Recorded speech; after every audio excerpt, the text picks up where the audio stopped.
Hello, good morning, जोहार। सभी का स्वागत है हमारे चैनल पर। तो चलिए जानते हैं झारखंड से जुड़ी हुई महत्वपूर्ण बड़ी खबरों को। यहाँ पर समय हो चुका है सुबह का और चलिए जानते हैं महत्वपूर्ण बड़ी खबरों को। उससे पहले अगर आप हमारे चैनल पर नए हैं तो सबसे पहले चैनल को सब्सक्राइब कर लीजिए, क्योंकि झारखंड से जुड़ी हुई महत्वपूर्ण खबरें हम डेली लाते रहते हैं। तो चलिए जानते हैं सबसे पहली बड़ी खबर। कल्पना सोरेन को झारखंड का मुख्यमंत्री बनाने की मांग की जा रही है। बहादुर उरांव ने ऐसा क्यों कहा है, चलिए जानते हैं। झारखंड मुक्ति मोर्चा की नेता और गांडिया की विधायक कल्पना सोरेन को मुख्यमंत्री बनाने की मांग उठा रही है। प्रदेश के एक पूर्व विधायक ने कहा है, झामू महिलाओं को सही मायने में सम्मान देना चाहता है, तो कल्पना सोरेन को झारखंड का मुख्यमंत्री बनाना जाना चाहिए। झारखंड आंदोलनकारी और पूर्व विधायक बहादुर उरांव ने कहा कि झारखंड में मैया समान योजना लागू करके इंडिया ने पहली सशक्तिकरण को बढ़ावा दिया है। यदि कल्पना सोरेन विधायक दल का नेता चुनी जाती है, झारखंड की पहली महिला मुख्यमंत्री बनने का भी गौरव उनको मिलेगा। बहादुर उरांव ने यह भी कहा कि झारखंड में महिलाओं के तरह तरह के अपराध हो रहे हैं, वह अत्याचार हो रहे हैं, काफी तरह की घटनाएं घट रही हैं, शोषण का शिकार होना पड़ रहा है। बहादुर उरांव ने कहा कि एक महिला के दर्द को दूसरी महिला ही बेहतर तरीके से समझ सकती है। तो आपको क्या लगता है कि झारखंड में क्या कल्पना सोरेन को मुख्यमंत्री पद के लिए नियुक्त किया जाना चाहिए? तो कमेंट सेक्शन में कमेंट करें। रिजल्ट आते ही झारखंड में मैया सम्मान योजना को लेकर आ गया है नया अपडेट। दिसंबर से मिलने लगेगी एक और खुशखबरी। जी हां, आपको बता दें, झारखंड विधानसभा चुनाव में आधी आबादी यानी महिलाओं का पूरा समर्थन सत्तारूढ़ झारखंड मुक्ति मोर्चा के नेतृत्व वाले गठबंधन को मिला है। बम्पर जीत के साथ फिर से हेमंत सोरेन मुख्यमंत्री पद की शपथ लेंगे। वहीं आपको बता दें, चुनाव परिणाम इसके पक्ष में आने के पीछे मुख्यमंत्री मैया सम्मान योजना का जबरदस्त योगदान है। महिलाओं को हर महीने सम्मान राशि भेजने वाली हेमंत सरकार की मैया सम्मान योजना ने झामू कांग्रेस और राजेडी गठबंधन के पक्ष में चुनाव के दौरान जबरदस्त ख्याल रखा है और कमाल भी रखा है। आपको बता दें, यहाँ न सिर्फ वोटों में बड़े पैमाने में तब्दीली हुआ, बल्कि सत्ता में आने का भी दावे कर दिया है। आपको बता दें, झारखंड में मैया सम्मान योजना एक बहुत ही महत्वपूर्ण भूमिका निभा रही है। अब देखना है कि झारखंड में बीजेपी किस तरह से अपनी योजनाओं को लागू कर पाएगा आने वाले दिनों में। मैया सम्मान योजना दिसंबर से 2500 रुपए भेजने की जो बात कही थी, वो आएगी या नहीं? सूत्रों के मुताबिक झारखंड में मैया सम्मान योजना को दिसंबर में एक नया मुकाम देने को तैयार है। यानी जो भी सरकार आने वाली है, यानी झारखंड में हेमंत सरकार जो आएगी, वो अपने इस शासनकाल में सम्मान योजना के तहत 2500 रुपए जो कही गई थी, वो हो सकता है दिसंबर के महीने में आपको देखने को मिल सकती है। और एक भी नई अपडेट आ सकती है, उसके बारे में हम अपने चैनल पे आने वाले दिनों में अपडेट देते रहेंगे। चौथी बार हेमंत सोरेन लेंगे सीएम पद की शपथ। राहुल, तेजस्वी समेत शीर्ष नेता समारोह में हो सकते हैं शामिल। झारखंड में मुख्यमंत्री हेमंत सोरेन एक बार फिर से मुख्यमंत्री पद की शपथ लेने जा रहे हैं। 28 नवंबर को वे राज्य के 14वें मुख्यमंत्री के रूप में शपथ लेंगे। यह चौथी बार होगा कि जब वो सीएम पद की शपथ लेंगे। उनके शपथ ग्रहण समारोह में कांग्रेस नेता राहुल गांधी और आरजेडी नेता तेजस्वी यादव समेत इंडिया ब्लॉक के शीर्ष नेता शामिल हो सकते हैं। झारखंड में हेमंत सोरेन की अगुवाई वाले गठबंधन ने शनिवार को लगातार दूसरी बार सत्ता हासिल की और 81 सदस्यता विधानसभा में 56 सीटें जीती हैं। उन्होंने बरहेट सीटों पर भाजपा के, आपको बता दें, गमालियल हेब्रेम को 39,791 मतों से अंतर से हराया था। कांग्रेस नेता ने बताया कि इंडिया ब्लॉक के सभी शीर्ष नेताओं को मोराबादी मैदान में 28 नवंबर को होने वाले शपथ ग्रहण समारोह में आमंत्रित किया जा रहा है। लोकसभा में विपक्ष के नेता राहुल गांधी और तृणमूल कांग्रेस प्रमुख ममता बनर्जी और आरजेडी नेता तेजस्वी यादव के भी कार्यक्रम में शामिल होने की संभावना है। जहां तक मंत्री पद का सवाल है, इस बात की पूरी संभावना है कि हर 4 सीटों पर एक मंत्री पद की शुरुआती योजना के अनुसार सबसे पुरानी पार्टी में 4 मंत्री हो सकते हैं। झामू ने 43 सीटों पर चुनाव लड़ा और 34 पर जीत हासिल की है, जो पार्टी के इतिहास में अब तक की सबसे अधिक संख्या है। कांग्रेस को 16, आरजेडी को 4 और जी हां, सीपीआई यानी एमपीएल को 2 सीटें मिली हैं। समझौते के मुताबिक आरजेडी को 1 मंत्री पद मिल सकता है। इन सब राजनीतिक आंकड़ों के बीच शपथ ग्रहण समारोह की तैयारियां चल रही हैं। महिला हिंसा पर ब्रेक लेके लिए तोड़े चुप्पी। रांची में महिला हिंसा प्रतिरोध दिवस की शांति मोर्च निकाली गई है।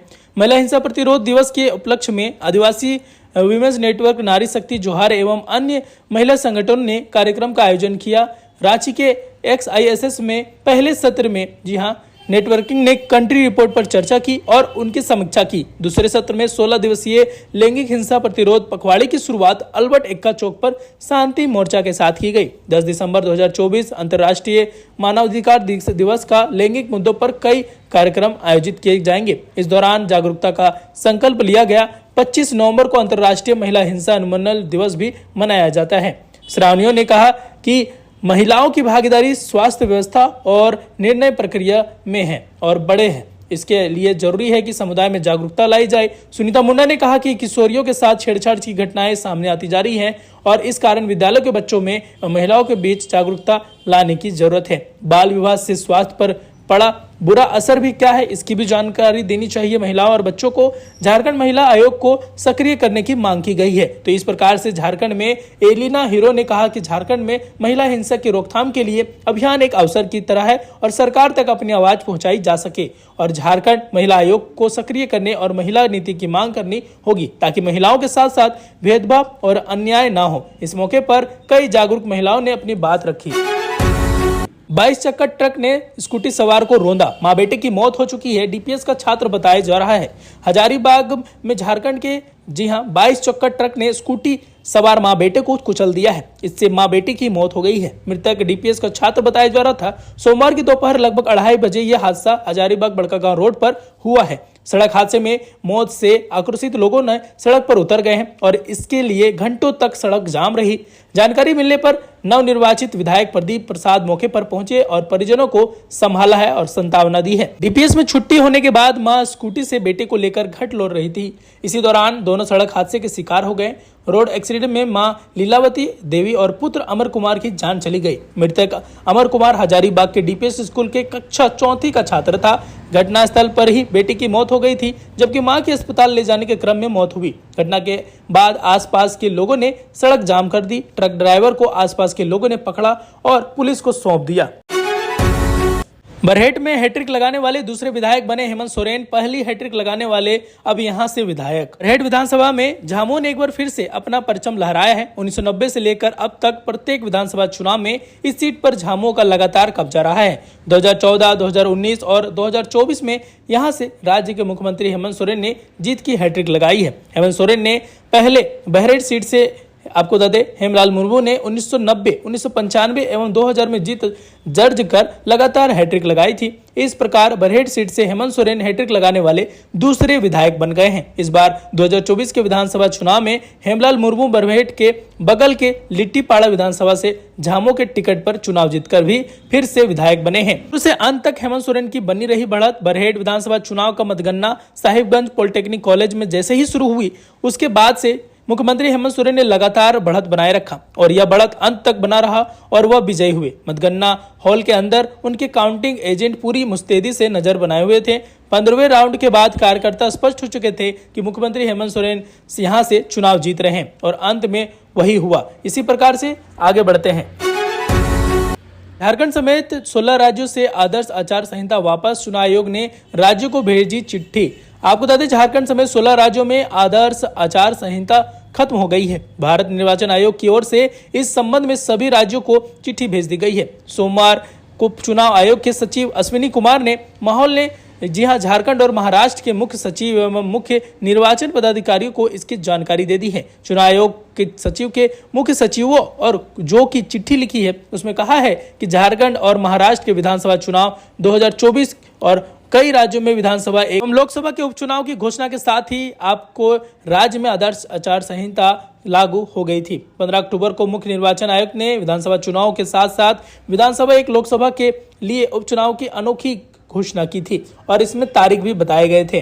तो इस प्रकार चुनाव और उपचुनाव के परिणाम जारी होने के बाद एमसीसी वापस ली गई है। झारखंड और महाराष्ट्र के विधानसभा चुनाव के साथ साथ सभी राज्यों में होने वाले उपचुनाव अब खत्म हो चुके हैं और सभी चुनाव के परिणाम घोषित हो चुके हैं। इसलिए चुनाव की घोषणा के साथ ही आदर्श आचार संहिता को भी निष्प्रभावी किया जाता है, यानी आप किसी भी राज्य में आचार संहिता लागू नहीं है। इसी प्रकार अगर आप झारखंड से जुड़ी हुई महत्वपूर्ण जानकारी पाना चाहते हैं सबसे पहले फटाफट तो चैनल को सब्सक्राइब कर लीजिए। हम डेली इसी प्रकार से झारखंड से जुड़ी हुई महत्वपूर्ण खबरों को लाते रहते हैं। मिलते हैं अगले वीडियो में। जय हिंद, जय जोहार, जय झारखंड।